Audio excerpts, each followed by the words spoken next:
तो स्वागत है आपका बेसिक मैथमेटिक्स को मास्टर करने के इस सीरीज में जिसका नाम है उद्गम। और ये हमारा नया लेक्चर है जिसका नाम है एलसीएम एंड एचसीएफ। तो आई होप कि कॉपी पेन लेकर बैठे हो आप, क्योंकि हम बहुत ही बेसिक से कर रहे हैं तो जरूरी है कि थोड़ा आपका एफर्ट लगे सच दैट कि दोबारा इस पे एफर्ट लगाने की जरूरत ना पड़े और एक ही बार में सारा कुछ एकदम क्लियर हो। राइट, तो उसी पर्पज से ये पर्टिकुलर लेक्चर ये सीरीज है पूरा का पूरा। तो चलिए एलसीएम और एचसीएफ की बात कर लेते हैं। तो टॉपिक का नाम है एलसीएम एंड एचसीएफ। इन दोनों को हम समझते हैं क्या होता है, कैसे नहीं होता है। तो इधर लिख लेते हैं एलसीएम, इधर लिख लेते हैं एचसीएफ। पैरेलल में पढ़ेंगे, जल्दी याद होगा, है ना, जल्दी क्लियर होगा, इसलिए देखते जाइए आप। तो अगर हम बात करें दोनों के फुल मतलब का, तो जितने बच्चों से मैंने पूछा आज तक कि एलसीएम और एचसीएफ क्या होता है, तो ये रिकॉर्ड है ना। और ये रिकॉर्ड है कि हर किसी ने मेरे को फुल फॉर्म ही बस बताया। तो ये हो जाएगा एलसीएम का मतलब कि लोवेस्ट, है ना, लोवेस्ट कॉमन मल्टीपल।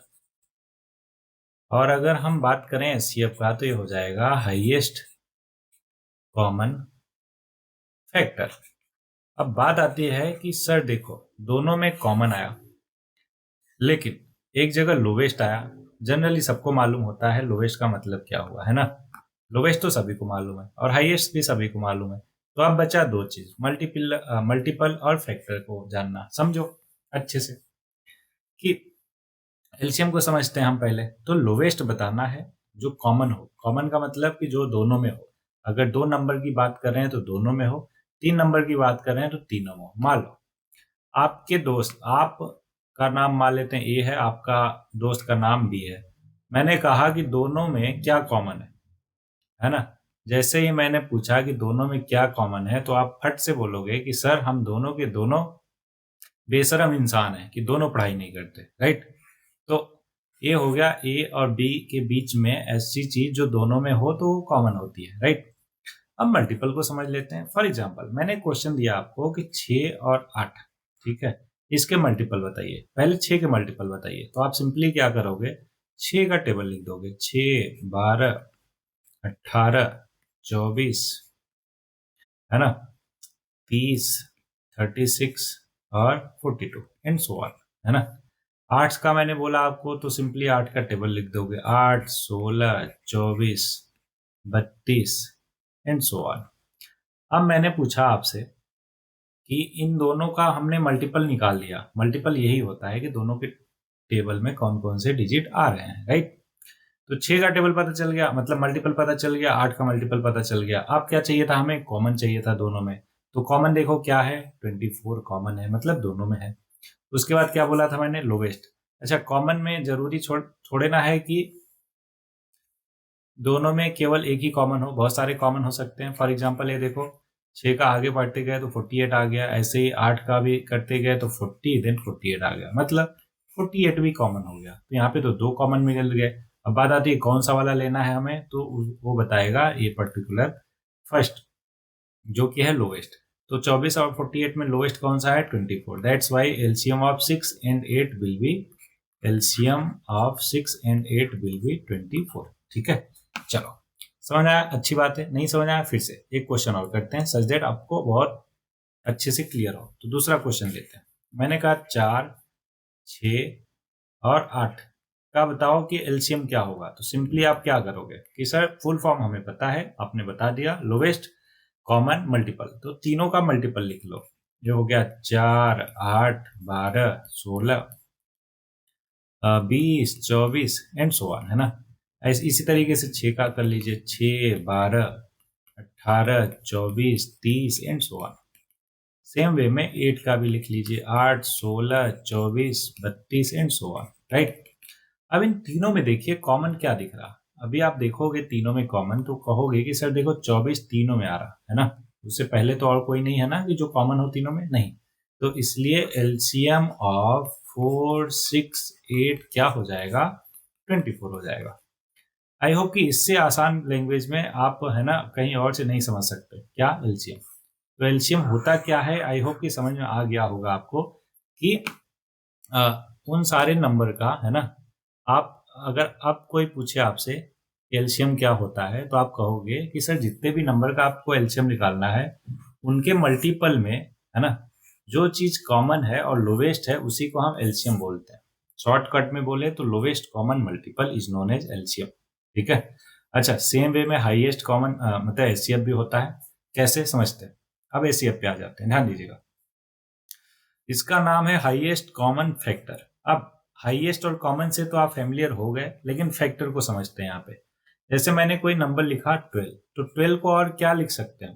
कहोगे सर 12 इंटू 1 लिख लो आप, या 6 इंटू 2 लिख लो, या 4 इंटू 3 लिख लो, राइट। तो ये 1 2 3 4 6 ये सब क्या हो गए 12 के? ये सब 12 के फैक्टर हो गए। क्या हो गए? Factor, right. तो अभी आपको फैक्टर भी क्लियर हो गया होगा। अब एचसीएफ का मतलब समझते हैं। मैंने कहा कि 4 और 6 का आपको एचसीएफ बताना है। सिंपली आपने क्या किया, इन दोनों को फैक्टर लिख लिया जो भी होता है। अच्छा, फैक्टर निकालने का एक तरीका है जिसको फैक्टराइजेशन बोलते हैं। ये ऐसे निकलता है, पहले 2 से डिवाइड करो, फिर 2 से डिवाइड करो, 1 आ गया, है ना। तो ये कितना हुआ? 2 इंटू 2। 6 की बात करें तो 2 इंटू 3 बन जाएगा। अब एचसीएफ का फुल फॉर्म क्या था? Highest common factor. फैक्टर तो हमने लिख लिया, अब कॉमन देखना है दोनों में क्या है, 2। और हाईएस्ट का मतलब क्या हुआ कि दोनों में जरूरी है कि वो हाईएस्ट टाइम तक आए। उसको समझने के लिए एक दूसरा एग्जांपल लेंगे, डोंट वरी। अब यहाँ पे देखो एचसीएफ क्या हो गया, ये हो गया 2। HCF of 4 and 6 will be equal to 2। I hope ये क्लियर होगा आपको। अगला क्वेश्चन लेते हैं, एक और एग्जांपल करते हैं सो दैट और क्लियर हो आपको। तो एक थोड़ा सा लेंथ एग्जांपल लेते हैं। मान लो हमारे पास दो नंबर हैं 12 और 18। मैंने कहा कि इनका एचसीएफ बताओ आप। तो सिंपली क्या करोगे, इसका आप निकाल लो, 2 2 इंटू 3, और 18 का क्या हो जाएगा, 2 इंटू 3 इंटू 3। अब इनमें कॉमन देखो क्या क्या है, 2 और 3 कॉमन है, राइट। तो 2 3 जा कितना हो जाएगा, 6। तो LCF of 12 and 18 will be 2 into 3 is equal to 6, right. I hope कि एचसीएफ निकालना भी आपको आ गया। अच्छा, हाईएस्ट क्यों कैसे लिया? तो कॉमन तो 2 भी है और 3 भी है ना, लेकिन हमें टोटल कॉमन चाहिए, मतलब हाईएस्ट चाहिए। दैट्स वाई दोनों को हमने मल्टीप्लाई किया, अलग अलग नहीं बताया, है ना। तो इसलिए हमारा आंसर क्या आ गया, 6 आ गया। सो अभी तक हमने सीखा एचसीएफ क्या होता है, एलसीएम क्या होता है, राइट। अब इनको निकालने का तरीका सीखेंगे। ये जो तरीका ऊपर मैंने आपको बताया, ये बिल्कुल आप उस तरीके से निकाल सकते हैं, लेकिन अगर कोई लेंदी क्वेश्चन आ गया, फॉर एग्जाम्पल मैंने कहा 12 18 और 24, इसका एचसीएफ बताओ, सॉरी एलसीएम और एचसीएफ दोनों बताओ, है ना। Find LCM and HCF of this. तो आप कहोगे कि सर इन सबका टेबल में, 24 का तो हमें टेबल ही नहीं आता तो कैसे लिखें? तो इसलिए उसका एक तरीका है जिसको हम बोलते हैं कौन सा मेथड, इसको बोलते हैं फैक्टराइजेशन मेथड, है ना, फैक्टराइजेशन मेथड। तो एचसीएफ निकालने, एलसीएम निकालने का फैक्टराइजेशन मेथड हम सीखते हैं, ठीक है। अच्छा, वो निकालने से पहले थोड़ा सा बाइफरकेट कर दें सच दैट आपको क्लियर हो कि आखिर हो क्या रहा है। तो देखो हमने सीखा अभी एलसीएम और एचसीएफ, ठीक है। अब एलसीएम और एचसीएफ होता क्या है ये सीख लिया हमने। एलसीएम निकालने के 3 तरीके हैं। एक तो डायरेक्ट तरीका जो अभी ऊपर मैंने आपको सिखाया, दूसरा फैक्टराइजेशन मेथड, फैक्टराइजेशन मेथड, है ना। चलो दो से ही काम चलाओ। एचसीएफ की बात करें तो उसमें भी पहला क्या है, डायरेक्ट या फिर फैक्टराइजेशन मेथड, और दूसरा है डिवीजन मेथड, ठीक है। ये दो दो तरीका हम सीखने वाले हैं। दोनों से मोस्ट ऑफ द क्वेश्चन आराम से हो जाएंगे, कोई भी दिक्कत नहीं होगी आपको। तो फैक्टराइजेशन मेथड सीख रहे हैं एलसीएम निकालने का। तो सिंपली आप 12 18 24 ऐसे कॉमा देकर लिख लीजिए, फिर सबसे छोटे प्राइम फैक्टर से इसको डिवाइड कीजिए। सबसे छोटा प्राइम नंबर कौन सा होता है, 2 से। तो ये गया, इसको प्राइम फैक्टराइजेशन भी बोलते हैं इसलिए। तो 2 से गया 8 6 9 और 12 आ गया। फिर 2 से 3 9, फिर 6, फिर 2 से कीजिए 3 9 3, फिर 3 से कीजिए 1 3 और फिर 1, फिर 3 का टेबल 3 1 1 1। सब जगह जब 1 आ जाए तो लेफ्ट साइड में जो चीज आई सबको मल्टीप्लाई कर दीजिए, वो एलसीएम बता देगा आपको। तो लिखोगे LCM of 12 18 24 is equal to, ये बन जाएगा 2 इंटू 2 इंटू 2 इंटू 3 इंटू 3। ये आ गया 2 2 4 दूनी 8, 3 24 72, है ना। तो 572 will be the final answer. अच्छा, अगर यहीं पे मैं पूछता आपसे कि एचसीएफ बताओ कैसे निकालोगे, तो आप लिखते 12, 18, 24। अच्छा, दूसरा तरीका भी देख लेते हैं यहीं पे, 12, 18, 24, है ना। तो दूसरा तरीका क्या है, सबका फैक्टर कर लो। तो ये हो गया 2 × 2 × 3, 18 हो जाएगा। 2 × 3, 2 × 3 × 3, 24 हो जाएगा। 2 × 2 × 3 × 3। अब सब में देखो कॉमन क्या है, एक तो यहाँ पे 2 कॉमन है और 3 कॉमन है, राइट। उसके बाद अब ध्यान से समझिएगा, एलसीएम निकालने के लिए जो 2 बार या 3 बार है ना, उसको एक ही बार लिखेंगे। फॉर एग्जाम्पल 2 और 3। उसके अलावा देखो यहाँ भी 2 है, यहाँ भी 2 है, राइट। तो ये हो गया, एक ही बार 2 लिखेंगे। और यहाँ भी 3 है और यहाँ भी 3 है, तो इसको भी एक ही बार लिखेंगे। तो इन सबको मल्टीप्लाई कर देते हैं। 3 त्रिका 9 दूनी 18, दूनी 36। मतलब एक 2 कहीं पे तो रह गया, देखते हैं कहाँ पे रह गया। तो ये देखो ऊपर 2 2 जा 4, 3 जा 12 हो गया, ठीक है। 2 3 जा 6, 3 जा 18, ठीक है। 2 2 4 3 12 3 36। अच्छा, यहाँ पे 2 होना चाहिए, 3 नहीं होना चाहिए, राइट। तो अब देखो यहाँ से 2 और 2, एक बार 2 लिख लिया और एक 3 है, 3 लिख लिया और एक 2 रह गया, राइट। तो इसलिए यहाँ पे इंटू 2 करेंगे, इसको मल्टीप्लाई करेंगे। तो 2 3 6 दूनी 12 3 36 दूनी 72, 72 आ गया एलसीएम। एचसीएफ की बात करें तो आपको मालूम ही है, एचसीएफ दोनों में जो कॉमन होता है, क्या कॉमन हुआ, 2 और 3। तो 2 3 जा 6, दिस इज योर आंसर। अच्छा, कॉमन के लिए ध्यान रहे, जो तीनों में कॉमन होना चाहिए। ऐसा नहीं कि केवल 2 में कॉमन है तो उसको एचसीएफ में काउंट करो, नहीं, उसको आप एचसीएफ में काउंट नहीं करोगे, ठीक है। चलिए, एलसीएम और एचसीएफ सीख लिया। अभी तक आपने देखा क्या कि एलसीएम कैसे निकालते हैं, दोनों तरीके से, एक डायरेक्ट और एक वो प्राइम फैक्टराइजेशन मेथड से। क्योंकि ऑब्वियस है, अगर थोड़ा सा लेंदी क्वेश्चन आ जाता है तो प्राइम फैक्टराइजेशन मेथड ही इस्तेमाल करना पड़ेगा आपको। एचसीएफ में क्या किया हमने कि उसका फैक्टर निकाल के फिर कॉमन क्या है वो देख लिया। दूसरा डिवीजन मेथड भी देख लेते हैं एचसीएफ निकालने का, ठीक है। मैंने कहा कि 13 और 26 का एचसीएफ क्या होगा, कैसे निकालेंगे। तो सिंपली क्या करो कि जो ग्रेटर है उसमें स्मॉलर को डिवाइड कर दो। तो 13 2 जा 26।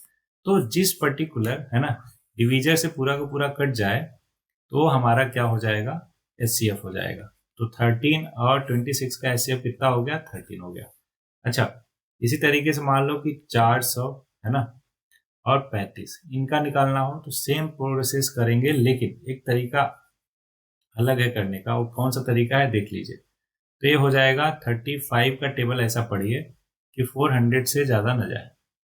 चलो इसको थोड़ा सा डिफिकल्ट बना लेते हैं, ऐसा कर लेते हैं 335 की 335 और 400 दोनों का बताइए एचसीएफ क्या होगा। तो डिवाइड कर देंगे, तो ये 1 हुआ, कितना आ गया, 400 में से 335 गया तो ये बचा 65। अब 65 से डिवाइड करेंगे 335 में। तो देखो 6 5 जा 5 बार ले जाओ, 50 25, 6 पंजे 30, 2 32, माइनस किया 10 आ गया।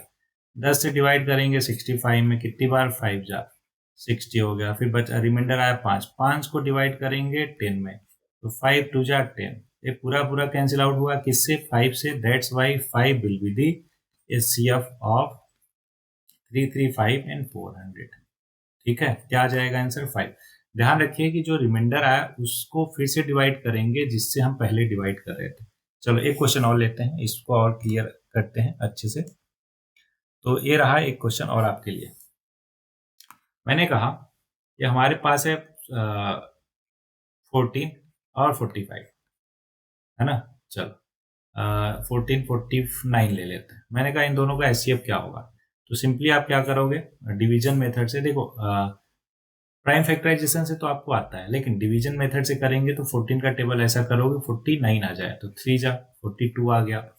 सब्ट्रैक्ट किया, आ गया रिमाइंडर 7। अब 7 से डिवाइड करेंगे किसमें, 40 में, कितनी बार, 2 बार। तो 7 2 जा 14 आ गया, एक कैंसिल आउट हो जाएगा। तो जिससे पूरा का पूरा कैंसिल आउट हो रहा है, यहाँ 7 से हो रहा, तो यही हमारा एचसीएफ हो जाएगा। आई होप कि आपको एचसीएफ निकालने में अब कोई भी तकलीफ नहीं होगी, राइट। चलिए, तो अभी थोड़ा सा समराइज कर लेते हैं कि क्या क्या सीखा अभी तक हमने, है ना। तो हमने सीखा एचसीएफ एंड एलसीएम होता क्या है ना। उसके साथ साथ व्हाट एंड मेथड।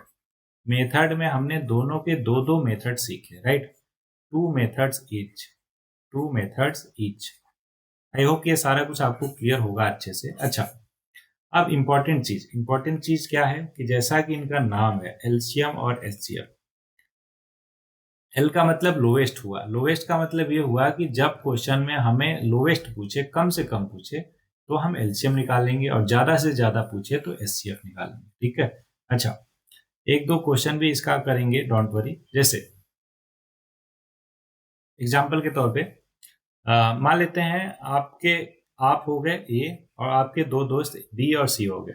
मान लो आप जो है हर 8 दिन में आइसक्रीम खाते हो, आपके दोस्त जो है हर बी जो है 12 दिन में खाते हैं और सी जो है 15 दिन में।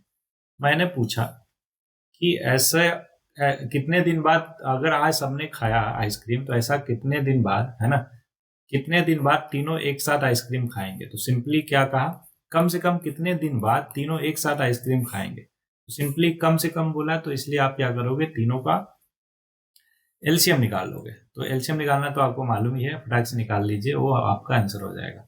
वहीं पे अगर मैं बोलता कि आप दो दोस्त हैं, मान लेते हैं ए और बी, ए के पास 40 मार्बल्स हैं, है ना, स्मॉल साइज के, और बी के पास 48 मार्बल्स हैं, है ना, बिग साइज के। ठीक है, तो मैंने कहा कि एक पर्टिकुलर डब्बा चाहिए आपको, है ना, सच दैट कि इस मार्बल को रखने के लिए। अब एक डब्बे में फिक्स नंबर ऑफ मार्बल्स आ सकते हैं। मैंने कहा कि ए के सारे मार्बल इस डब्बे में चले जाएं और बी के सारे मार्बल इस डब्बे में चले जाएं, है ना। तो ये पर्टिकुलर डब्बा जो है किस साइज का होना चाहिए, साइज का मतलब इसमें कितने ज्यादा से ज्यादा कितने मार्बल आ सकते हैं, ये बताइए आप। तो आप कहोगे कि सर देखो यहाँ पे ज्यादा से ज्यादा पूछा है क्वेश्चन में, इसलिए हम क्या करेंगे, एचसीएफ निकालेंगे। तो इन दोनों का अगर आप एचसीएफ निकालो तो आपको पता चलेगा कि 8 के टेबल में दोनों आते हैं, राइट। तो 8 जो है इसका एचसीएफ हो जाएगा। तो वो पर्टिकुलर डब्बा जो है कितना होना चाहिए, ऐसा साइज होना चाहिए उसका सच दैट कि 8 के 8 मार्बल आ जाए। तो देखो 8 मार्बल से यूज करोगे तो 5 डब्बे इसके लिए लगेंगे और 6 डब्बे इसके लिए लगेंगे, राइट। तो इस तरीके से हमने एलसीएम और एचसीएफ के मतलब को समझा और किस टाइप के क्वेश्चन पूछे जाते हैं ये भी हमने पता कर लिया कि जब लोवेस्ट पूछेगा या हाईएस्ट पूछेगा तो कब क्या निकालेंगे, है ना। अब एक प्रॉपर्टी है एलसीएम और एचसीएफ की, उसको हम देख लेते हैं। तो प्रॉपर्टी क्या है कि HCF into LCM is equal to वो दोनों नंबर का मल्टीप्लीकेशन। मतलब अगर दो नंबर हैं ए और बी जिनका एलसीएम और एचसीएफ है, तो उन दोनों को मल्टीप्लाई करने पे क्या आना चाहिए, उन दोनों नंबर के प्रोडक्ट के इक्वल आना चाहिए। एक एग्जांपल से इसको क्लियर करते हैं। मैंने कहा 4 और 6, 4 और 6 दो नंबर है, मतलब ए की वैल्यू हो गई 4, बी की वैल्यू हो गई 6। ठीक है, तो इन दोनों का एलसीएम और एचसीएफ निकाल लीजिए। तो एलसीएम निकालेंगे तो हमें मालूम है पहले फैक्टर कर लो। अब उसके बाद एलसीएम हमें पता है कि जो रिपीट हो रहा उसको एक बार लिखो, बाकी जो बचा उसको लिख के कर दो सिंप्लीफाई। तो 4 दूनी 2 2 4 3 12 हो गया। एचसीएफ की बात करें तो दोनों में जो कॉमन है, क्या कॉमन है, 2। दैट्स वाई एचसीएफ क्या हो जाएगा, 2। अब ध्यान से देखिएगा, अभी हमने ऊपर देखा फॉर्मूला, क्या एलसीएम इंटू एचसीएफ करने पे ए इंटू बी के इक्वल होना चाहिए। तो देखो एलसीएम इंटू एचसीएफ किया तो 12 इंटू 2 और दोनों नंबर को मल्टीप्लाई किया तो 4 इंटू 6, इधर भी 24 आ रहा, इधर भी 24 आ रहा। इसका मतलब ये पर्टिकुलर फॉर्मूला जो है बिल्कुल करेक्ट है, राइट। तो इस तरीके से हमने LCM HCF into equal to दोनों नंबर का प्रोडक्ट निकाल लिया। तो ये पर्टिकुलर फॉर्मूला आई होप कि आपको ध्यान में रहेगा। चलिए इस पे भी बेस्ट एक क्वेश्चन कर लेते हैं फटाक से, कि उसको छोड़ना है ना। तो मैंने कहा कि दो नंबर है हमारे पास, एक है 15 और दूसरा हमें नहीं पता, लेकिन उसका जो एलसीएम है ना वो है 120 और एचसीएफ है 4। तो बताओ दूसरा नंबर क्या होगा। तो आप कहोगे कि सर देखो दोनों नंबर का प्रोडक्ट कर लो और एलसीएम इंटू एचसीएफ का प्रोडक्ट कर लो, बस इसको सिंप्लीफाई कर लीजिए। 15 8 जा होता है, 8 चौ 32, ये हो गया 32। ये क्वेश्चन हो गया, राइट। अच्छा अगले क्वेश्चन पे बढ़ते हैं। मैंने कहा दो नंबर है, दोनों नंबर का सम जो है 32 है। कितना है, 32, दोनों नंबर का सम। और एक नंबर अगर, मैंने कहा कि दो नंबर है दोनों का सम कितना है, 32। तो मान लो एक नंबर अगर x है तो दूसरा क्या होगा, 32 माइनस एक्स। मैंने कहा उनका एलसीएम 24 है और एचसीएफ 8 है। तो बताओ कि वो दोनों नंबर क्या क्या होंगे। तो सिंपली आप क्या करोगे, तो x इंटू 32 माइनस एक्स करोगे और एलसीएम इंटू एचसीएफ करोगे, राइट। अच्छा, इसको आप पूरी तरीके से सॉल्व करोगे क्वाड्रेटिक लगा के? बिल्कुल नहीं करोगे। क्यों? क्योंकि हमारे पास कॉमन सेंस है और हम कॉमन सेंस इस्तेमाल करेंगे। सर यहाँ पे देखो 32 में से कुछ सब्ट्रैक्ट करो तो 24 आना चाहिए और ये 8 के इक्वल होना चाहिए। सिंपली x की वैल्यू 8 रख दो, देखो बिल्कुल सेटिस्फाई कर रहा, तो x equal to 8 will be the answer for this question. तो इस तरीके से हमने ये क्वेश्चन भी सॉल्व कर लिया। अब आपको क्या करना है, ध्यान रखिए, ये पर्टिकुलर सारे के सारे क्वेश्चन मैं दे रहा हूं, अब आपको सॉल्व करके कमेंट बॉक्स में इसका आंसर बताना है, ठीक है। अभी मैं लिख देता हूं इस व्हाइट बोर्ड पर। देखिए सबका फाइंड क्वेश्चन है, फाइंड एलसीएम एंड एचसीएफ, ठीक है। पहला है 12, 15, 18। दूसरा है 18, 27, 45। तीसरा है 9, 18, 32। चौथा है 12, 22, 36। अच्छा, ये चार इस वाले टाइप के हो गए। उसके बाद मैंने कहा कि अगर एक दोस्त किसी कैफे पे 18 दिन, है ना, 32 दिन एंड 54 डेज में जाते हैं तो एक साथ वो कितने दिन बाद जाएंगे। दूसरा क्वेश्चन, एक आइसक्रीम बेचने वाले के पास कई सारे डब्बे हैं, है ना, उसके पास 15 स्मॉल आइसक्रीम है और 18 बिग आइसक्रीम है। तो ऐसे डब्बे बताइए मैक्सिमम क्या साइज होना चाहिए। मैक्सिमम मैंने बोला, मैक्सिमम डब्बे का क्या साइज होना चाहिए सच दैट स्मॉल वाले भी आइसक्रीम आ जाए और लार्ज वाले बिग वाले भी आइसक्रीम आ जाए। तीसरा, दो नंबर हैं, उनमें से एक है 15 और एक है नहीं पता। दोनों का अगर एलसीएम है 135 और एलसीएम है 3, सॉरी एचसीएफ है 3, तो बताओ कि दूसरा नंबर क्या है, राइट। ओके, चौथा है कि हमें एलसीएम बताना है। अगर दो नंबर है 15 और 32 और उसका, चलो एलसीएम बताना है। अगर एचसीएफ जो है, अच्छा इस क्वेश्चन को ही चेंज कर देते हैं, डोंट वरी, बढ़िया क्वेश्चन लेते हैं। एलसीएम बताना है अगर एचसीएफ है 5 और दोनों नंबर का रेशियो है 4:5, ठीक है। चलो, ये पर्टिकुलर क्वेश्चन हो गए टोटल कितने, 4, 5, 6, 7 और 8 क्वेश्चन बताने हैं आपको based on this particular chapter. I hope कि एलसीएम और एचसीएफ आपको बहुत अच्छे से क्लियर हुआ होगा। कहीं पे कोई भी डाउट है तो तुरंत पूछ के एकदम क्लियर करना है। ऐसा क्लियर करना है सच दैट दोबारा एलसीएम और एचसीएफ आपको पढ़ना ना पड़े, है ना, लाइफ लॉन्ग आपको चीजें क्लियर हो जाए। यही पर्पज है इस उद्गम सीरीज का और ये इसी के लिए इतना सारा एफर्ट है ना लग रहा। तो चलिए मिलते हैं नेक्स्ट लेक्चर में, टिल देन एंजॉय।